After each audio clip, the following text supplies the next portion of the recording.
What's going on in the eastern Pacific, because it also ties into what we're seeing this week in the southwest. Warmer than average sea surface temperatures fueled by the strengthening El Nino continue to support an active start to the eastern Pacific hurricane season. The Atlantic, we've been fairly quiet, which I don't think anybody's complaining. But for the eastern Pacific, it's been a flurry of activity. We've already seen Amanda, Boris, Christina, and Douglas. 4 named storms so far. Our next named storm would be Alita. Now, Alita is likely going to be a storm forming just off the west coast of Mexico. It's a 90% chance of development. It's an area to watch right now, several hundred miles off of the coast of southern Mexico at this point. But the environment is conducive for further development. What I'm showing you here is we're tracking that low-level spin. This would be potentially Alita, which we're expecting a tropical depression to form in the early to middle part of this upcoming week. So really, Alita is pretty much a guarantee in this case. The good news is we're not expecting any level of an immediate landfall for the Baja Peninsula or even for the east coast of the United States. It would encounter too cool of water. But because of its northward movement, north and west, some of that moisture could get yanked and pulled into parts of northern Mexico, central and southern Texas, and also even portions of the desert southwest, a more arid climate where if you have 2-3 inches of rain, it can prompt immediate flash flooding. I bring up Hurricane Hilary because it's in recent memory.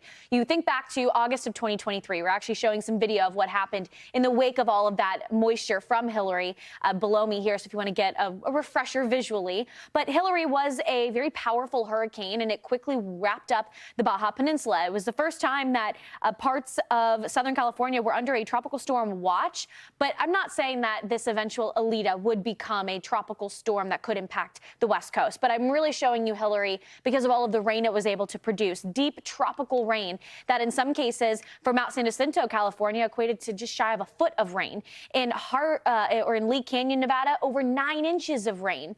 And this is for spots that average only an inch in the month of June and May collectively, 2 inches in July, 3 inches in August, and this is the monsoonal season. So not only could we be talking about tropical moisture that gets wrapped in, but we're also finally seeing the kickoff, the beginning of the southwest monsoon. Essentially, all it is a shift in the wind pattern, but it then ushers in, instead of drier air, some more moist air coming out of the Gulf of America or even portions of the Pacific.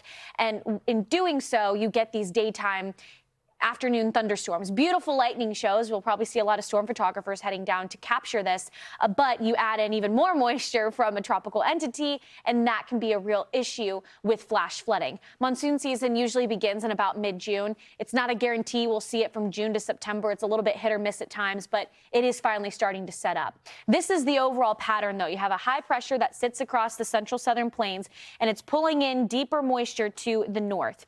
So if you are planning a vacation, maybe to the Four Corners, Flagstaff, Tucson, Silver City, Santa Fe, Durango, there will be thunderstorms. It's not all day every day, but especially in the peak of the afternoon, early evening, that's when these storms could be the strongest and potentially produce flash flood concerns. Sunday through Wednesday, we have at least a level 1.